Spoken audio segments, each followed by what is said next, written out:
நான் என் நாட்டிற்காகவும் மற்றும் என் மக்களுக்காகவும் எதையும் பலி கொடுக்க தயாராக உள்ளேன். நான் அவர்களின் உரிமையை நிலைநாட்ட என்னுடைய உயிரையும் இழக்க துணிவேன்.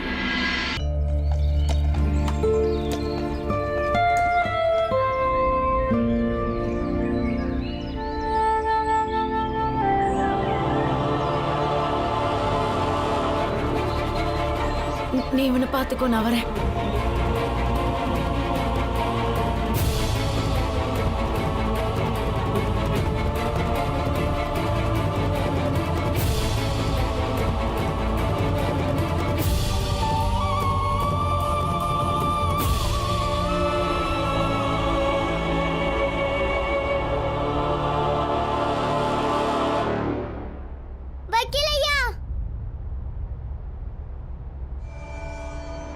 யார் நீங்கெல்லாம்? என்ன விஷயம்? வக்கீலையா, நேத்து சாயந்தரம் நான் உங்களை பார்த்தேனே. நீங்க தான் நேத்து இன்னைக்கு நேரம் முடிஞ்சிருச்சுன்னு சொன்னீங்களே.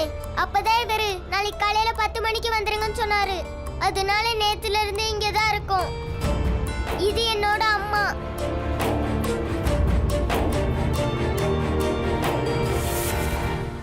₹1 எடுத்துட்டு வந்திருக்கியா? நேத்தே நான் சொன்னேன்ல, ₹1 ஃபீஸ் கொண்டு வந்தாதான் எங்க ஐயாவை பார்க்கவே முடியும்னு. இருக்கியா, கொண்டு வந்திருக்கேன். இந்தாங்க ஐயா. சரி, என்ன சொல்லணுமோ அதை என் அசிஸ்டன்ட் கிட்ட சொல்லிட்டு. ஐயா ஐயா, நீங்களே நாங்க சொல்றத கேட்டா கொஞ்சம் நல்லா இருக்கும். நீங்க கேளுங்க ஐயா. அது அது என்னன்னா, இவங்க அப்பாவை வெளியில வர வைக்கணும். அவர் நிரபராதி. அது என்னன்னா, இந்த ஊர்க்காரங்கெல்லாம் சேர்ந்து அவரை திட்டம் போட்டு மாட்டி விட்டுட்டாங்க ஐயா. அப்புறம் அப்படின்னா வேற என்ன சொல்லணுமோ அதை சீக்கிரமா சொல்லுங்க.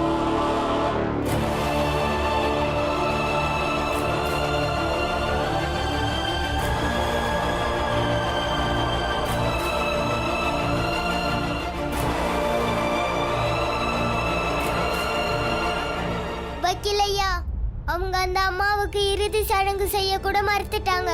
அதனாலதான் அப்பா செய்ய வேண்டியதாயிடுச்சு. அது அப்பா செஞ்சாரு. எங்க அப்பாவை எப்படியாவது வெளியே கொண்டு வாங்க. ஓஹோ, இது கொஞ்சம் சிக்கலான கேஸ். எல்லா பெரிய சமூகமும் ஒன்னா சேர்ந்துடும். என்னால இந்த கேஸை எடுத்துக்க முடியாது.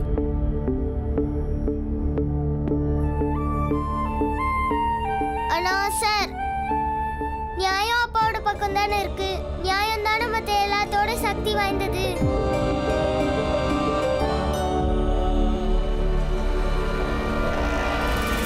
என்னோட ஃபீஸ் ₹50.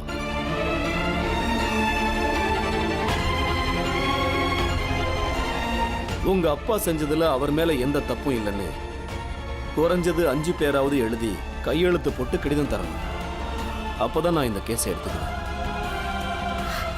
அப்படி யார் எழுதி தருவாங்க?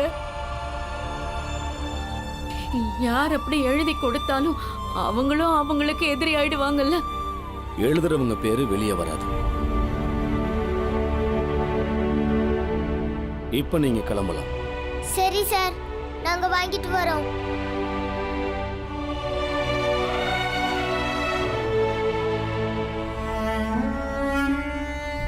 இந்தாம்மா, சுட சுட ரொட்டி இருக்கு, சாப்பிடுங்க. எங்களுக்கு வேண்டாம். இப்படி சொன்னா எப்படிமா? கொஞ்சமாவது சாப்பிடுங்க. பீம், பீம் எங்க இருக்க பீம்? வணக்கம் ஆசிரியர் ஐயா. பீம் இன்னும் வீட்டுக்கு வரலைங்க. வரலையா? எங்கேயாவது போயிருக்கானா? வணக்கம் ஐயா. வணக்கம். ஆமா ஐயா, வக்கீலை சந்திக்கிற நேரம் நேற்று முடிஞ்சு போயிடுச்சு. அதனால தான் அவர் இன்னைக்கு காலையில் 10 மணிக்கு வர சொல்லியிருக்காரு. பீமாவும் ஆனந்தும் அங்கே தான் இருக்காங்க. நான் விஷயத்தை வீட்டில் சொல்கிறதுக்கு இங்கே வந்துட்டேன். அம்மாவும் கங்கா அக்காவும் அவங்க கூட தான் இருப்பாங்க. சரிப்பா, நீ எல்லாரையும் பார்த்துக்கோ. பீம் வந்தா உடனடியா என்ன பள்ளிக்கூடத்துல வந்து பார்க்க சொல்லு, புரியுதா? சரிங்க ஐயா, நான் உங்ககிட்ட சொல்லிடுறேன். பாலா, பாப்பா வந்து கொஞ்சம் சாப்பிடு. வேணாம் அத்தை, எனக்கு பசிக்கல. நான் வெளியே போய் அவங்க வராங்களான்னு காத்துட்டு இருக்க போறேன். நாங்களும் கூட வரோம். இங்க பாருங்க பசங்களா, கொஞ்சம் கேளுங்க. ஆசிரியர் ஐயா, அவங்கள பத்தி நிறைய கவலைப்படுறீங்க. ஜாக்கிரதையா இருங்க. கிராமத்து ஆளுங்களை ரொம்ப கடுப்பேத்தினீங்கன்னா வேற மாதிரி முடிவு எடுத்துருவாங்க. இந்த வயசான காலத்துல உங்களை ஜாதியை விட்டு தள்ளி வச்சா அப்புறம் உங்க நிலைமை என்ன ஆகும்னு கொஞ்சம் யோசிங்க. ஐயோ, நீங்க என்ன தப்பா புரிஞ்சுக்கிட்டு இருக்கீங்க. நான் அவங்க கிட்ட உங்க எல்லார்கிட்டையும் போய் மன்னிப்பு கேளுங்கன்னு எடுத்து சொல்றதுக்காக தான் போயிருந்தேன். சண்டை போடுறதுனால எந்த பலனும் இல்லைன்னு சொல்லி புரிய வச்சேன். இனிப்பு குறைவா சுட சுட ஒரு தேநீர் கொடுங்க. ஐயா, நீங்க பொய் சொல்றீங்க. எங்களுக்கு தெரியும் நீங்க அவங்கள பத்தி ரொம்ப கவலைப்படுறீங்கன்னு. ஆனா நீங்க ஒரு ஆசிரியரா இருந்துகிட்டு இப்படி பண்றது ரொம்ப நல்லா இல்லை.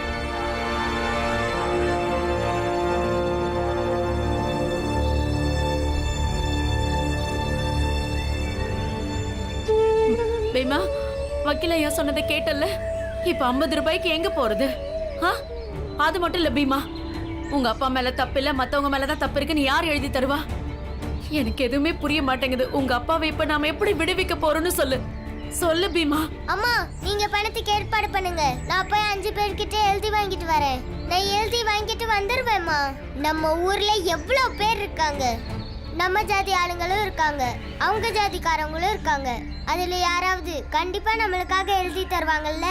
இல்ல பீமா, எழுதி தரவங்களோட பேர் எதுவுமே வெளியில வராதுன்னு வக்கீல் ஐயா சொன்னார்ல. நமக்காக மக்கள் இத கூட பண்ண மாட்டாங்களா? இல்ல, எனக்கு அதுல நம்பிக்கை இல்ல. நமக்கு யாரும் உதவ மாட்டாங்க. நீ ஏன் புரிஞ்சுக்க மாட்டேங்கிற பீமா? அவங்க ரொம்ப சக்தி வாய்ந்தவங்க, பலம் அதிகம். யாரும் எழுதி தர மாட்டாங்க. அம்மா, எழுதி தருவாங்க. எல்லாம் நம்பிக்கை தானு அடிக்கடி அப்ப சொல்லுவார்ல. நம்பிக்கை வச்சா எல்லாமே நடந்துரும். அத நாமளே நடக்காதுன்னு நினைச்சோனா கண்டிப்பா நடக்காது. அம்மா, வீட்டுக்கு போலாம்.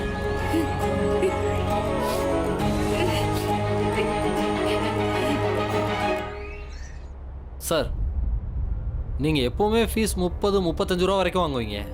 ஆனால் அவங்க கிட்ட மட்டும் ஏன் சார் 50 ரூபா எடுத்துகிட்டு வர சொல்லியிருக்கீங்க? அவங்க திரும்ப இங்க வரக்கூடாதுன்னு தான். நகரத்திலேயே பெரிய வக்கீல் நான். இந்த மாதிரி ஊர் பேர் தெரியாத அன்றாடம் காட்சிகளுக்கு நான் கேஸ் வாதாடினா என்னோட பேரும் பெருமையும் என்ன ஆகும்? சரிங்க சார், ஒருவேளை அவங்க 50 ரூபா ரெடி பண்ணிட்டு வந்துட்டாங்கன்னா அப்போ? நான் பணம் மட்டும் கொண்டு வர சொல்லலையே. 50 ரூபா கூட தயார் பண்ணிடலாம். 5 பேருக்கு எங்க போவாங்க? அவங்களுக்காக ஒருத்தர் கூட எழுதி தர மாட்டாங்க. நான் என் அனுபவத்துல சொல்றேன்.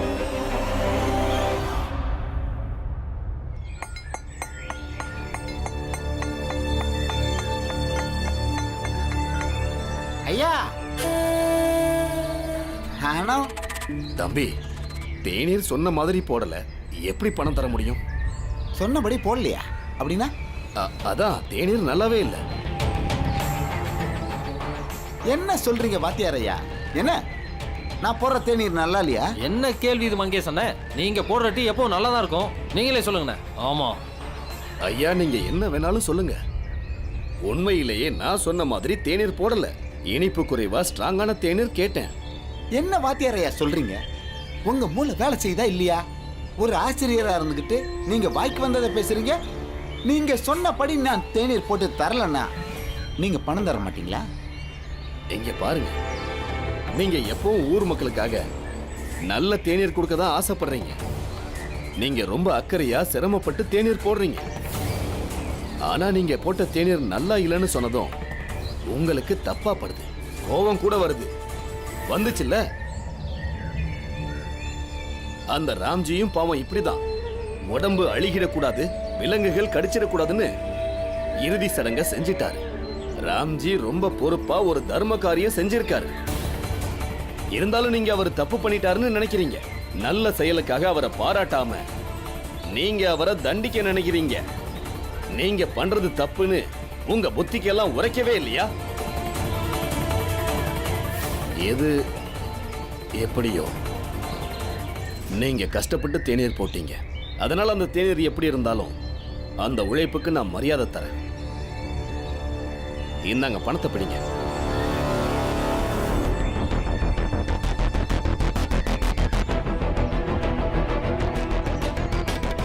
அப்புறம் நீங்களும் ராம்ஜியோட நல்ல குணத்தை புரிஞ்சுக்கங்க. அவரை தண்டிக்கிறதுக்கு பதிலா மன்னிச்சிருங்க.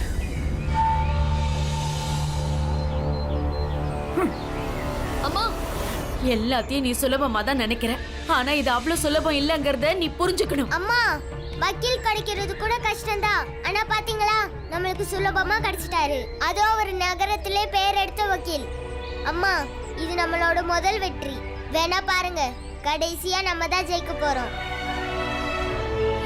என்ன நடக்க போகுதுன்னு தெரியல. அம்மா,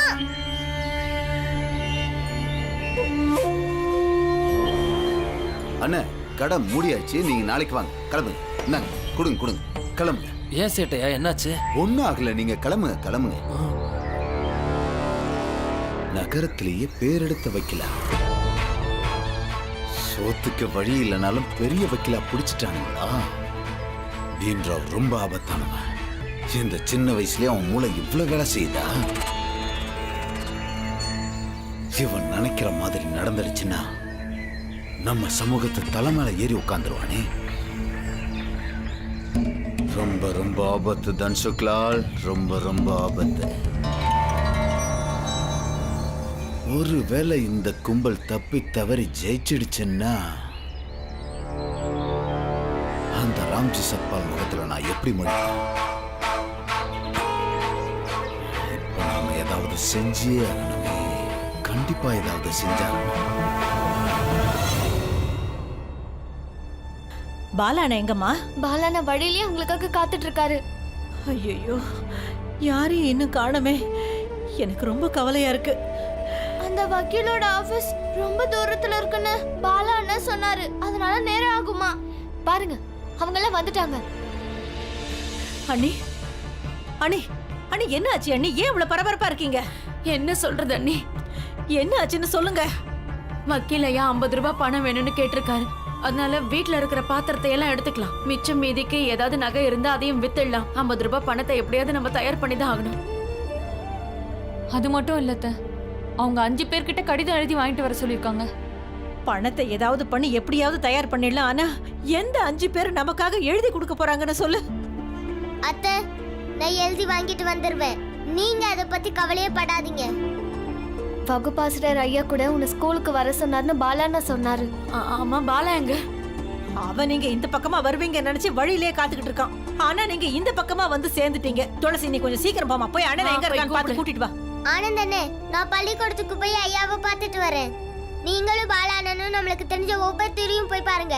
அவங்க கிட்ட எல்லாம் பேசி எப்படியாவது புரிய வச்சு நம்மளுக்காக அவங்களே எழுதி தர சொல்லுங்க. அப்புறம் இன்னொரு விஷயம், அவங்க பேரு வெளியே வராதுன்னு சொல்லிடுங்க. நம்மளுக்காக யார் எழுதி கொடுத்தான்னு யாருக்கும் தெரிய போறதில்ல. நான் உடனே போய் ஐயாவை பார்த்துட்டு வந்துடுறேன். அம்மா, என்கிட்ட இதான் இருக்கு.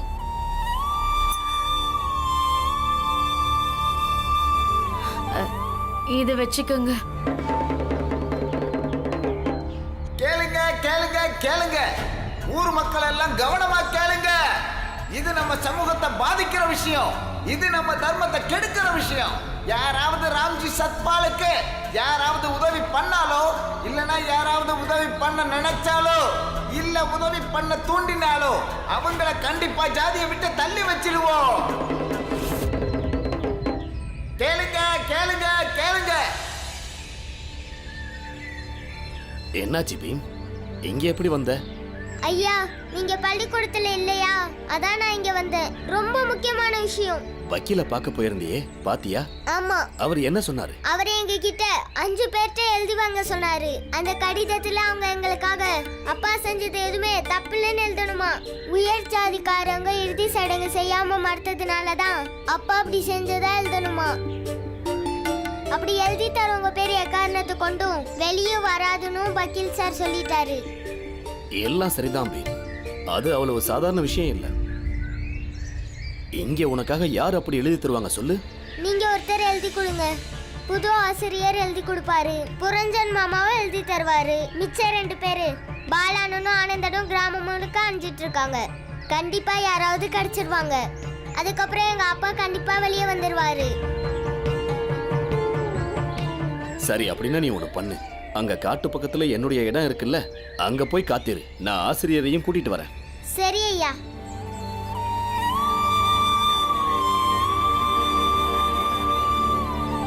ஐயா, எங்கள் அப்பா நிரபராதின்னு ஊர்க்காரங்க கிட்ட எழுதி வாங்கிட்டு வர சொல்லி வக்கீல் ஐயா சொன்னார். அப்போ தான் எங்களுக்காக வாதாடுவாராம். நீங்கள் இதில் எழுதி கொடுத்தீங்கன்னா உங்களுக்கு பெரிய புண்ணியமாக போகும். கொஞ்சம் தள்ளி போடா. தேவையில்லாம எங்க தர்மத்திலேயே நீங்க மூக்க நுழைச்சிருக்கீங்க. தர்மத்தை அவமானப்படுத்திட்டீங்க. இப்போ எங்ககிட்ட எழுதி கேட்க வந்திருக்கீங்களா? போங்க, அந்த பக்கம் போங்க. எழுதி கொடுங்க ஐயா. எங்க அப்பா உண்மையிலே நிரபராதின்னு உங்களுக்கு தெரியும்ல. அப்படி நான் எழுதி தரணும்னா நான் பைத்தியக்காரனா இருக்கணும். ஆ? என் ஜாதிக்காரங்களுக்கு தெரிஞ்சா என்னை ஜாதியை விட்டு தள்ளி வச்சிருவாங்க. ஐயா, உங்கள் பேரே வெளியே வராது. வக்கீல் ஐயாவே சொல்லிட்டாரு, யார் எழுதி கொடுத்தாங்கிற பேரே வெளியே வராதான். நீங்கள் எழுதி கொடுத்தீங்கன்னா எங்கள் அப்பா விடுவிக்க ரொம்ப உதவியாக இருக்கும். எழுதி கொடுங்க ஐயா. அங்க பாத்தீங்களா, அவங்க எல்லாம் வந்துட்டு இருக்காங்க. ஓடிங்க, இங்கிருந்து ஓடிங்க. கிராமத்து மக்கள் எல்லாம் கவனமா கேளுங்க.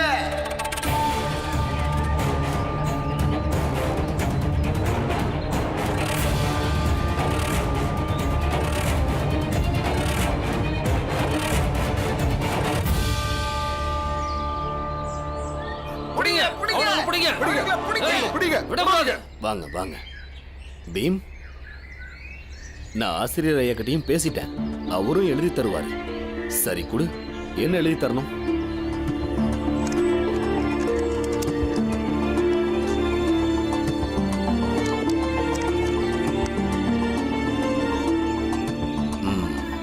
சரியாதான் எழுதியிருக்கு.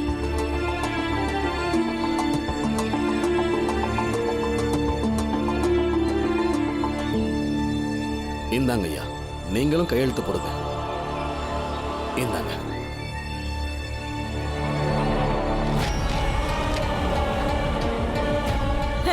இவ்வளவு நாளா நீங்க இதை மட்டும் தான் பண்ணல. ஒரு வேலை மட்டும் பண்ணுங்க. என்னையும் பிள்ளையும் இந்த ஊரை விட்டு அனுப்பிடுங்க. அதுக்கப்புறமா நீங்க இந்த பீம் கூட வேணாலும் இருங்க, இல்ல வேற யாரு கூட வேணாலும் இருந்துக்கங்க. எங்களுக்கு எந்த கவலையும் இல்ல. ஏன் நான் என்ன தப்பு பண்றேன்? ஒரு உண்மையான மனுஷனுக்கு துணை நிக்க வேண்டியது நம்மளுடைய கடமை. நாம அவருக்காக கையெழுத்து போட்டு கொடுத்தா இவங்க அப்பா வெளியே வந்துருவாரு. இதுல இவ்வளவுதான் விஷயம். இதுல என்ன தப்பு இருக்கு? நீங்க ஏன் சொன்னா புரிஞ்சுக்க மாட்டேங்கிறீங்க? அங்க நம்ம ஆளுங்கெல்லாம் தண்டோரா போட்டுக்கிட்டு இருக்காங்க. யாரெல்லாம் ராம்ஜிக்கு ஆதரவா இருக்காங்களோ அவங்களெல்லாம் ஜாதியை விட்டு தள்ளி வச்சிருவேன்னு சொல்றாங்க. ஆனா நீங்க இங்க கையெழுத்து போடுறேங்கிறீங்க. சத்தியம் நீதினு நீங்க சொல்றதெல்லாம் சரிதான். ஆனா நீங்க அப்படி பண்ணீங்கன்னா நம்ம ஜாதிக்கே எதிரியா போயிடுவீங்க. அடுத்தவங்களுக்கு நன்மை பண்றதை விட்டுட்டு முதல்ல நம்ம நல்லதை பத்தி யோசிங்க. இங்க பாரு, இவனுக்கு இப்ப நம்ம உதவி தேவை. நாமளே உதவி செய்யலனா வேற யார் செய்வா? சரி, அப்ப சரி, நீங்க உதவி பண்ணுங்க. ஊருக்காரங்களா வந்து எங்களை கொல்றதுக்கு முன்னாடி நானும் உங்க குழந்தைய தற்கொலை பண்ணிக்கிட்டு சாவறோம். ஆனா எழுதி கொடுக்கறவங்க பேரு வெளியே வராதுன்னு வக்கீல் சார் உறுதியா சொல்லியிருக்காரு. ஆமா, இங்க பாருங்க, நீங்க எழுந்து வீட்டுக்கு வாங்க. ஊருக்காரங்க கண்ணுல விளக்கெண்ணெய் ஊத்திக்கிட்டு சுத்திக்கிட்டு இருக்காங்க. யாராவது உங்களை இங்க பார்த்தாங்கன்னா அதோட நம்ம கதையே முடிஞ்சிரும். நீங்க வாங்க, சொன்னா கேளுங்க. வாங்க, என் கூட வாங்க.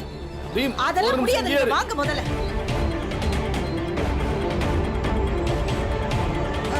ஐயா, நீங்களாவது எழுதி கொடுங்க. நான் எப்படி? பீம், எனக்கும் மனைவி குழந்தைங்க இருக்காங்க.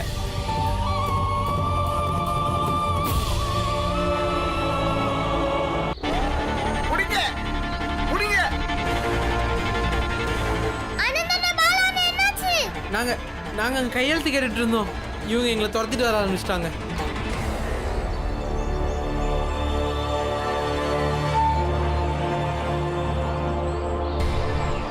நீங்க வேணா எங்களை பயமுறுத்தலாம். நீங்க உங்க ஜாதியை சேர்ந்த அம்மாவையே கொலை பண்ணும் போது எங்களை கொல்ல முடியாதா? ஆனா நான் என் அப்பாவுக்காக போராடுவேன். எவ்வளவு போராட வேண்டியதா இருந்தாலும் போராடுவேன். நீங்க எல்லாரும் என்ன கொலையே பண்ணாலும் சரிதான். நீ போராடுவான்னு சொல்றியே, உன்னால ஜெயிக்க முடியும்னு நினைக்கிறியா? நான் ஜெயிப்பேனா இல்லையான்னு எனக்கு தெரியாது. எனக்கு சட்டத்து மேல நம்பிக்கை இருக்கு. அப்பா அடிக்கடி ஒண்ணுதான் சொல்லுவாரு, எல்லாருக்கும் நீதி கிடைக்கதான் சட்டத்தை உருவாக்கி இருக்காங்களாம். நான் எங்க அப்பாவை நிச்சயமா வெளியே கொண்டு வருவேன்.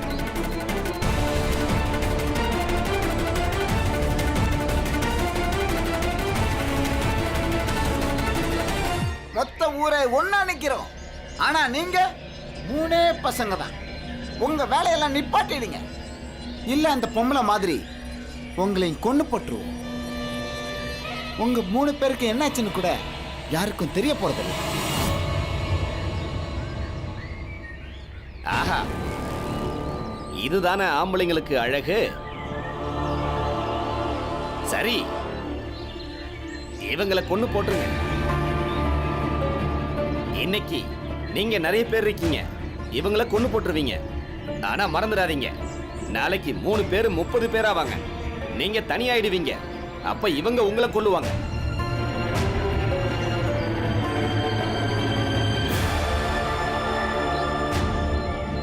அப்புறம் இந்த சண்டை தான் நடந்துகிட்டே இருக்கும். ஆரம்பத்துல மனுஷங்க எல்லாரும் விலங்குகள் மாதிரி தான் இருந்தாங்களாம். திரும்பவும் எல்லாரும் மிருகமாக போறீங்க.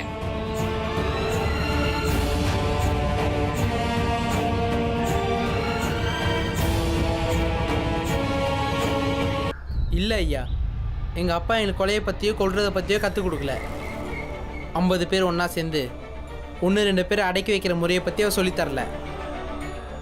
அவர் அடிக்கடி சொல்கிறது ஒன்று தான், சமூகத்தில் இருக்கிற எல்லா ஜாதிகளும் ஒன்றா சேர்ந்து ஒன்றா இருக்கிற வரைக்கும் இந்த சமூகம் மகிழ்ச்சியாக இருக்காதான்.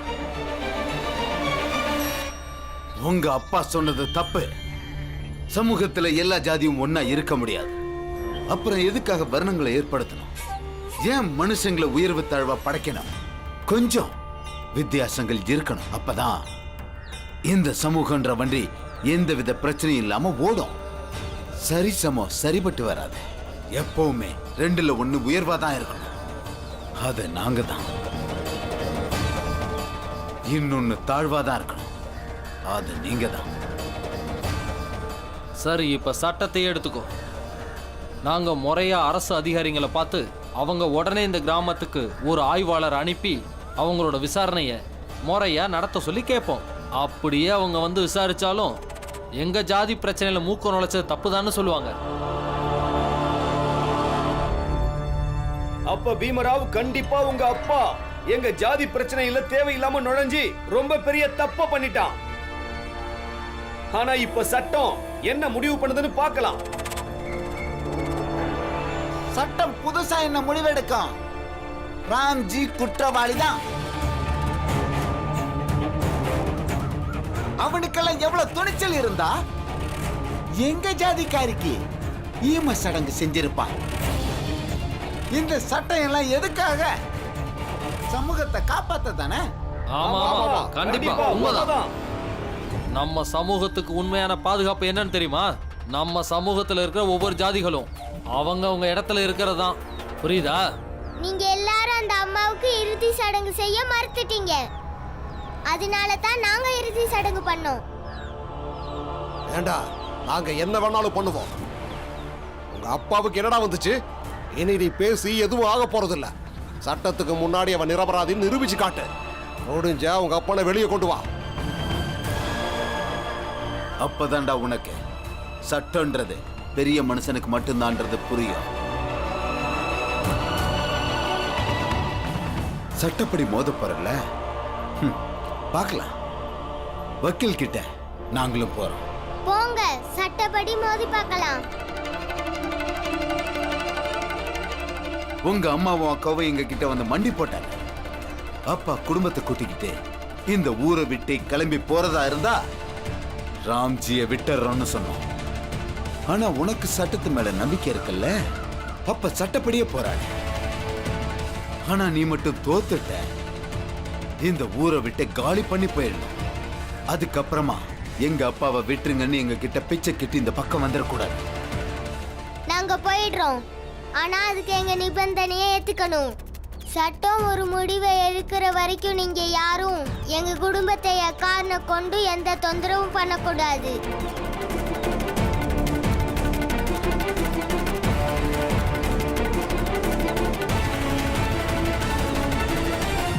அவ்வளவுதானே? உன் நிபந்தனையை ஏத்துக்கிறோம்.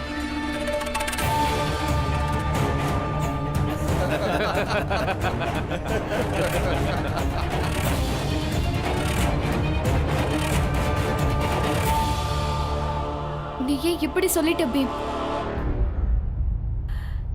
எவ்வளவு இருக்குமா? 8. அம்மா, அத்தை, என்னாச்சு? இந்த கிராமத்தாட்களும் பீமாவும் ஏதோ ஒப்பந்தம் போட்டிருக்காங்கன்னு கேள்விப்பட்டேன். என்ன ஒப்பந்தம்?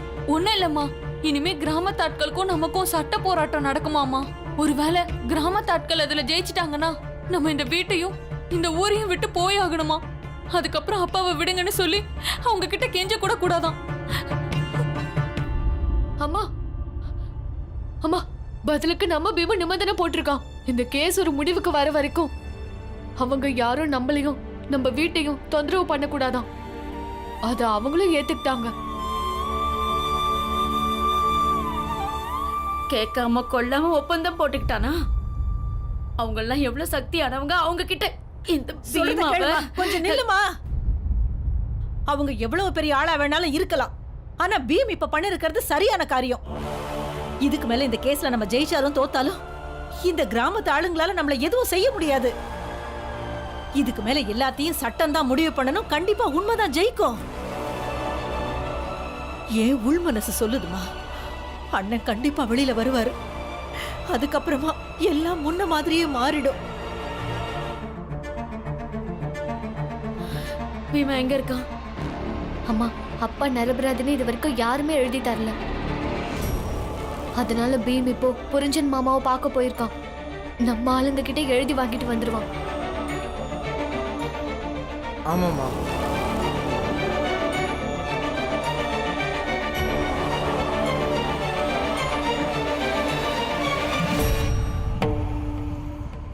இங்க பாருமா, நீ ஒண்ணு கவலைப்படாத. இருக்கிற நகையை என்கிட்ட கொடு, நான் கொண்டு போய் வித்துட்டு வரேன். நம்ம நகையெல்லாம் வித்து வக்கீலுக்கு கொடுக்க வேண்டிய பணத்தை தயார் பண்ணிடலாம். அம்மா,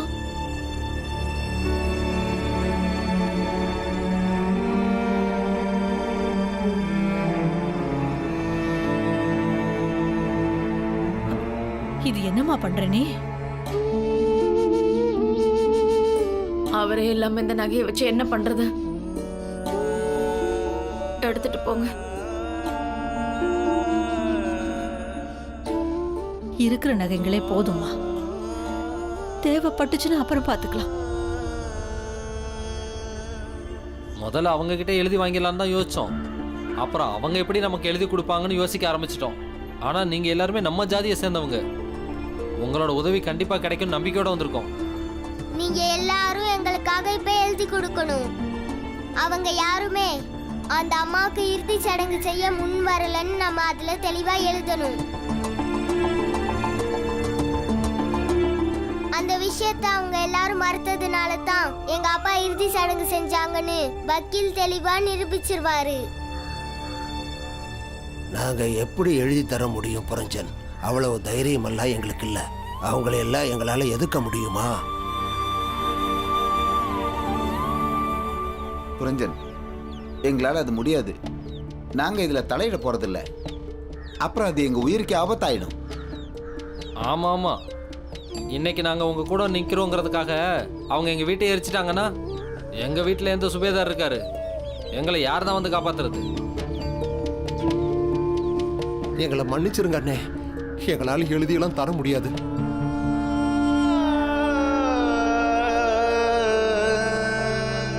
5 பேர் கையெழுத்து போடணும். பாவம் பீம்ராவ், ஒரு கையெழுத்தை கூட உன்னால வாங்க முடியலையே. உன் ஜாதி ஆளுங்களே உனக்கு கையெழுத்து போட மாட்டேங்கிறாங்க. நீ எல்லாம் போராட போறியா? உன் கேஸ் என்ன ஆகுது பாரு. இங்க பாருங்க, நீங்க இப்படி எல்லாம் சொல்லாதீங்க. நான் கண்டிப்பா கையெழுத்து போட போறேன். தைரியமா நீங்களும் போடுங்க. நாமளே நம்ம ஆளுங்களுக்கு உதவி பண்ணலனா அப்புறம் யார் தான் உதவி பண்ணுவாங்க?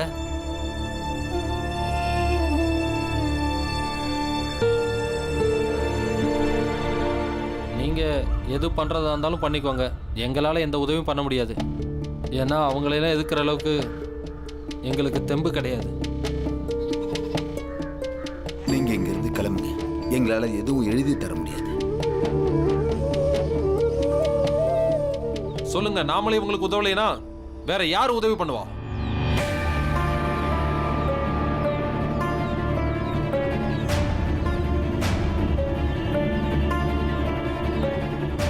நம்ம ஜாதி ஆளுங்களே பயந்து ஒதுங்கிட்டோம்னா அப்புறம் இவங்க கூட யார் தான் நிப்பா? இந்த மாதிரி கஷ்டமான நேரத்துல கூட நம்ம கூட நிக்கலனா அப்புறம் எப்பதான் நிப்போம்? நீங்க சொல்றதெல்லாம் இவ்வளவு நேரம் கேட்டுக்கிட்டு தான் இருந்தேன். இந்த பையனோட அப்பா நான் கஷ்டப்பட்டப்போ எனக்கு உதவி பண்ணதை நினைச்சு பார்த்தேன். நீங்க என்ன முடிவெடுத்தாலும் சரி, நான் கண்டிப்பா உதவி பண்ண தான் போறேன். கொஞ்சம் யோசனை பண்ணி பாருங்க. இன்னைக்கு ராம்ஜி பிரச்சனையில இருக்காரு, நாளைக்கு இன்னொருத்தருக்கு வரும். நீங்க எல்லாரும் இப்படி பயந்து ஒதுங்கிட்டு இருந்தா நாம இங்க பொழைக்கவே முடியாது. உண்மையிலே ராம்ஜி ரொம்ப தைரியமான ஒரு ஆளு. தேவை ஏற்பட்டுச்சுன்னா எந்த ஒரு அநீதிக்கு எதிராகவும் அவர் கண்டிப்பா குரல் கொடுப்பாரு. இன்னைக்கு மட்டும் நாம இவங்களுக்கு உதவி பண்ணலனா இனி ராம்ஜி மாதிரி அவங்களை எதிர்க்க யாருமே வர மாட்டாங்க.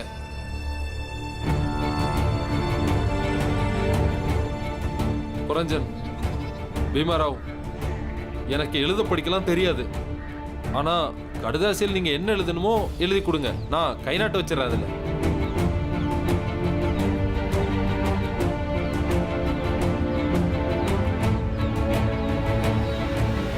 ஏன்பா அவங்களை எதிர்த்து ஏதாவது பண்ண முடியுமா என்ன? அவங்களுக்கு எதிராக போய் சாட்சி சொல்றேன்னு சொல்ற? அவங்க எல்லாரும் ஒற்றுமையா இருக்கிறதுனால தான் அவங்க சக்தி வாய்ந்தவங்களா இருக்கிறாங்க. அதே மாதிரி நாம எல்லாரும் ஒற்றுமையா இல்லாம இருக்கிறதுனால தான் பலம் இல்லாம இருந்துட்டு இருக்கோம். நாமளும் கண்டிப்பா ஒன்னா நின்னாகணும். ஒன்னா நின்னு கண்டிப்பா நம்ம ஜாதியை சேர்ந்த ராம்ஜிக்கு உதவி பண்ணணும். நீங்க இதே மாதிரி உண்மைக்கு ஆதரவா இல்லாம இருந்தீங்கன்னா கண்டிப்பா சொல்றேன், இந்த உலகம் அழியிற வரைக்கும் நாம இப்படி கோழைகளா தான் வாழ்ந்தாகணும்.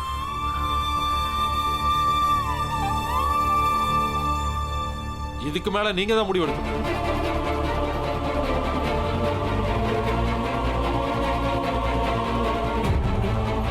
அவன் சொல்றது சரிதான். என்ன வந்தாலும் பாத்துக்கலாம், எங்க வேணாலும் கை நாட்டு வைக்கிறேன். என்ன ஆனாலும் பாத்துக்கலாம். நாம எல்லாரும் கை நாட்டு வச்சிடலாம். என்ன சொல்றீங்க?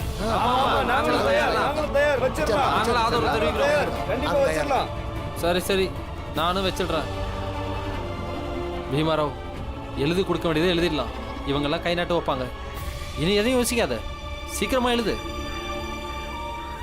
சட்டன சட்டன, பிரச்சனை பெருசாயிடுச்சு. அந்த பீம்ராவ் அவன் ஜாதியாளுங்கள 5 பேரை தயார் பண்ணிட்டான். அவங்க ராம்ஜி நிர்பலன் கை நாட்டு வைக்க தயாராயிட்டாங்க. என்ன? நம்மளை பார்த்த உடனே வழியை மாத்திக்கிட்டு போறவனுங்களாம் நம்மளுக்கு எதிராக சாட்சி சொல்லுவானுங்களா? அவ்வளவு துணிச்சல் அவனுங்களுக்கு. ரெக்க முளைக்க ஆரம்பிச்சிடுச்சு. நறுக்கி ஆகணும். அவனுங்க எல்லாருக்கும் சரியான பாடம் கிட்ட இதுதான் சரியான நேரம். ஆனா எப்படி? ஒண்ணு பண்ணலாம். அவனுங்க ஜாதிக்காரன் ஒருத்தனை தூக்கிடலாம்.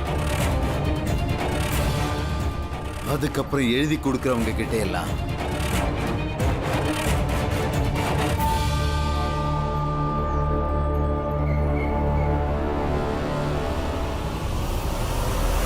இறந்து போன அந்த அம்மாவுக்கு இறுதி சடங்கு பண்ண கிராமத்துக்காரவங்க யாரும் முன் வரல. அதனால தான் ராம்ஜி சட்பால் அந்த அம்மாவுக்கு இறுதி சடங்கு பண்ணாரு. நடந்த சம்பவத்துக்கு ஊர்காலங்களான நாங்க சாட்சி. அதுக்காக எல்லாரும் இங்கே கை நாட்டு வைக்கிறோம்.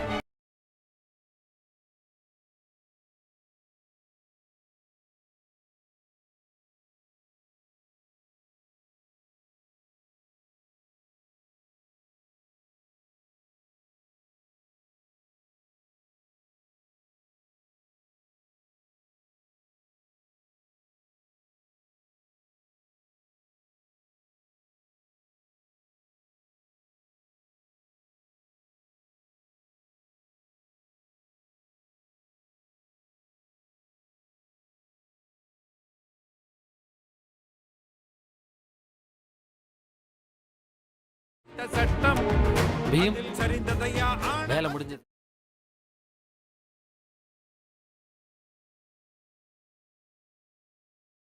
மாமா, நீங்க எல்லாருமா செஞ்ச உதவிய நாங்க வாழ்க்கையில எப்பவுமே மறக்க மாட்டோம். ரொம்ப நன்றி.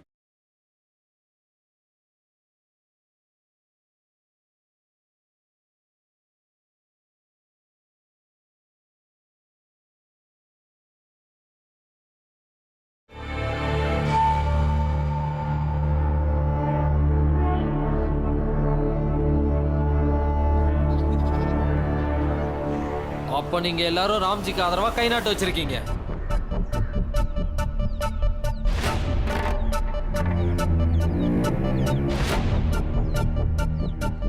போங்க, திரும்ப வாங்குங்க.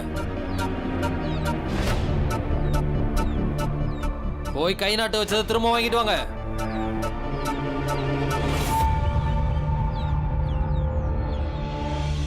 இல்ல நாங்க உங்க ஆளு கேசவனை கொன்னு புதைச்சிருவோம்.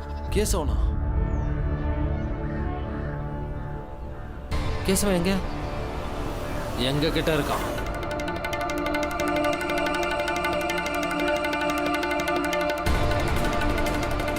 இனிமே நீங்க அவனுக்காக கேஸ் கூட போட முடியாது. இதுக்கு தான் நான் அப்பவே சொன்னேன், இவங்கெல்லாம் சும்மா விட மாட்டாங்க. இந்த மாதிரி தான் ஏதாவது பண்ணுவாங்க. இப்படி எங்களுக்கு எதிராவே கை நாட்டு வைக்கிற அளவுக்கு உங்களுக்கு எப்படிடா துணிச்சல் வந்துச்சு? நாங்க எல்லாரும் சேர்ந்து உங்களை ஒதுக்கி வச்சுட்டா அப்புறம் உங்க எவன் வீட்லயும் அடுப்பே எரியாது. அப்புறம் எல்லாரும் சோத்துக்க வழி இல்லாம செத்துருவீங்க.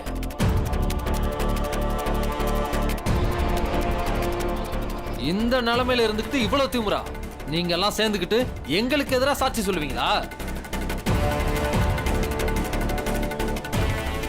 என்ன மூஞ்சிய பாக்குற? போய் கை நாட்டு போட திரும்ப வாங்கிட்டு வா. இல்லைன்னா யாரையும் நாங்க சும்மா விட மாட்டோம்.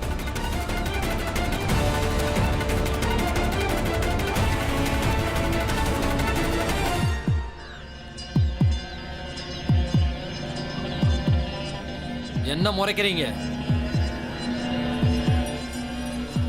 என்னடா முன்னாடி வரீங்க? போங்கடா, பின்னாடி போயிடுங்க, வராதீங்க.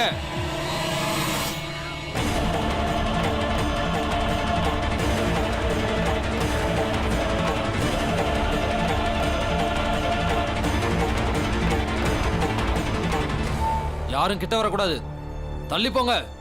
இந்த கேஸ் ஒரு முடிவுக்கு வர வரைக்கும் நீ இந்த இடத்துல இருந்து போக கூடாது. புரியலையா? ராம்ஜியும் கேசவையும் காப்பாத்துறதுக்கு இதை விட வேற நல்ல வாய்ப்பு எங்களுக்கு கிடைக்காது. நீங்க ரொம்ப பெரிய தப்பு பண்றீங்க. இதோட விளைவுகள் ரொம்ப மோசமா இருக்கும். எதுவா இருந்தாலும் நாங்க சந்திப்போம். இதுல ராம்ஜியோட வாழ்க்கையும் கேசவனோட உயிரும் அடங்கி இருக்கு. நீங்க நெருப்போட விளையாடுறீங்க. எல்லாரும் பொசிங்கிடுவீங்க. கைத்து எடுத்துடுவாங்க. பொழுது போயிடுச்சு, இன்னும் கூட பீமா காணுமே. எனக்கு பயமா இருக்குமா. அத்தை, அவன் புரஞ்சன் மாமா வீட்டுக்கு போயிருக்கான்னு ஆனந்த் சொன்னான்ல. நீங்க கவலைப்படாதீங்க, அவன் வந்துருவான். அம்மா,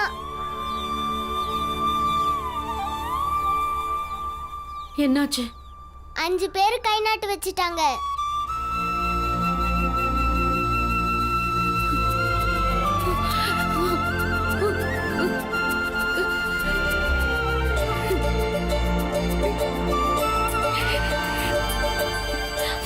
யார் யாரெல்லாம் கை நாட்டு வச்சாங்க? ஒருத்தர் புரஞ்சன் மாமா, அப்புறம் நம்ம ஜாதிக்காரவங்க இன்னும் 4 பேர் வச்சாங்க.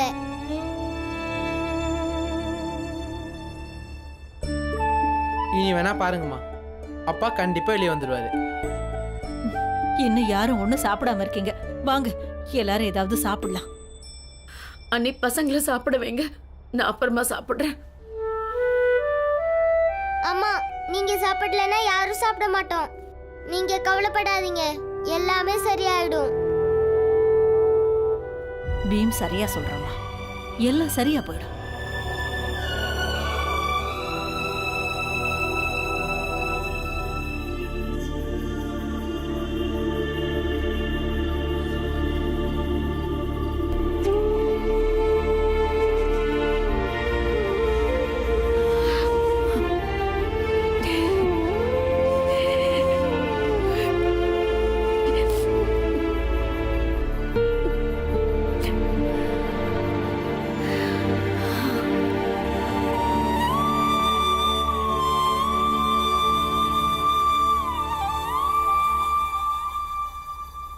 அம்மா, என்னம்மா பண்றீங்க? தூங்கு. பாண்டுப்பா, காலையில இருந்து அலைஞ்சுக்கிட்டு இருக்க. உனக்கு காலெல்லாம் வலிக்கும்ல, நான் காலமிக்க விடுறேன், நீ தூங்க. அம்மா, எனக்கு ஒண்ணும் இல்லம்மா, கால்லாம் வலிக்கவே இல்லை, நீங்க தூங்குங்க. எப்பவும் பெரிய மனுஷன் மாதிரி பேசாத. என் குழந்தைங்கள்லயே நீதான் சின்னவன். நான் அப்படிதான் காலை பிடிச்சு விடுவேன். நீ தூங்கு. தூங்கு, இல்லைன்னா அடிப்பேன்.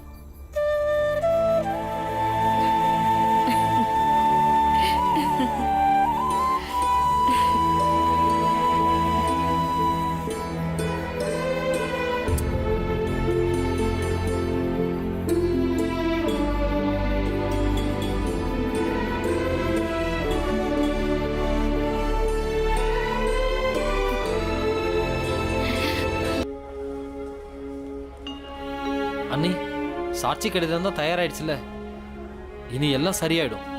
வக்கீல் சார்ட்ட ஃபீஸையும் கடிதத்தையும் கொடுத்தா போதும். சீக்கிரமா இவர் விடுதலை ஆகணும். பாவம், என்னெல்லாம் கஷ்டப்படுறாரோ தெரியல. அம்மா நீங்க கவலைப்படாதீங்க, எல்லாமே சரியாயிடும். வக்கீலையா, வக்கீலையா, வக்கீலையா. என்ன விஷயம்? அம்மா பணம் கொடுங்க.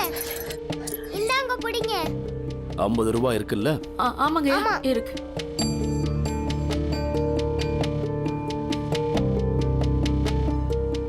அந்த கடிதம்? புரஞ்சன் மாமா அதை கொடுங்க. ஐயா நீங்க சொன்ன மாதிரி 5 பேரு கை நாட்டு வச்சிருக்காங்க. சரி சார், நாளைக்கு விசாரணை நடக்க போகுதுன்னு சொன்னாங்க.